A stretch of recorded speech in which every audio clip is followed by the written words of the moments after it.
Bismillahirrahmanirrahim. Nous allons poursuivre notre itinéraire sacré pour découvrir les perles de Sunna que le prophète Mohammed, à toute la bénédiction et tout le salut, nous avait laissé depuis quelques dans son lit. Aujourd'hui, nous allons traiter le hadith d'Abu Moussa al-Ash'ari, qu'Allah l'agrée, qui relate que le prophète, sur lui la paix et le salut, a dit: soyez assidus à ce Coran, car par celui qui détient l'âme de Mohammed à sa main, il s'échappe encore plus vite que le chameau lorsqu'elle se détache de ses liens. L'explication du hadith. La phrase soyez assidus à ce Coran signifie attachez-vous régulièrement à la lecture du Coran et soyez assidus à sa récitation. Sa parole, par celui qui détient l'âme de Mohammed en sa main, elle s'échappe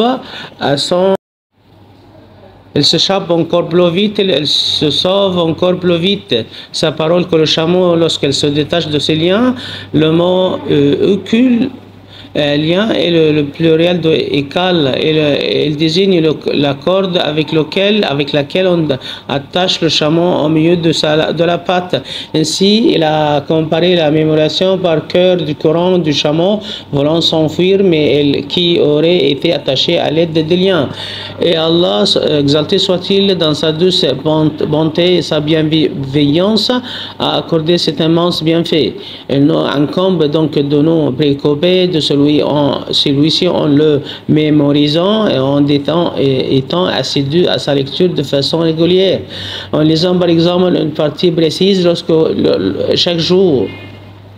Et ce, afin de ne pas l'oublier. Quand celui qui l'oublie par la force des choses et de manière naturelle, alors cela n'est pas préjudiciable. En revanche, celui qui le délaisse et le néglige après qu'Allah l'ait comblé en lui permettant de le mémoriser, alors elle doit craindre d'être punie pour cela. Il est donc primordial d'être assidu au Coran en le lisant et en le récitant régulièrement, afin qu'il reste dans la poitrine. De même, la personne doit s'attacher à l'appliquer, car le fait d'appliquer une chose constitue la garantie d'en retenir le contenu et de s'en souvenir. Walillahi alhamdu awwalan wa akhira.